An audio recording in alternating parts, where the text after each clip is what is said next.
Senator Edwards, you say you're against nuclear power, but a reality check.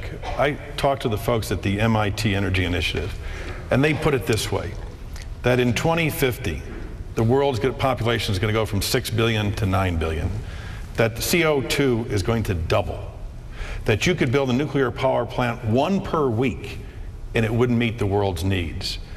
Something must be done, and it cannot be done just with wind or solar. Well, yes, there are a lot of things that need to be done. If you were to double the number of nuclear power plants on the planet tomorrow, if that were possible, it would deal with about 1/7 of the greenhouse gas problem. This is not the answer. And it goes beyond wind and solar. We ought to be investing in other cellulose-based biofuels.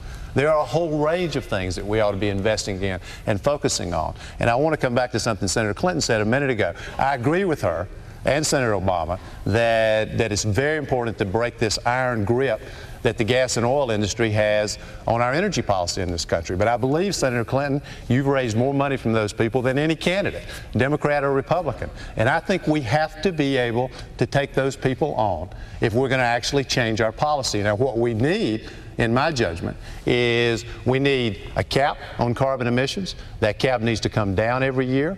We need an 80% reduction in our carbon emissions by the year 2050. Below the cap, we ought to make the polluters pay. That money ought to be invested in all these clean, renewable sources of energy, wind, solar, cellulose-based biofuels.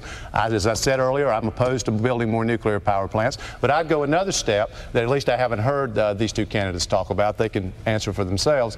I believe we need a moratorium on the building of any more coal-fired power plants, unless and until we have the ability to capture and sequester the carbon underground.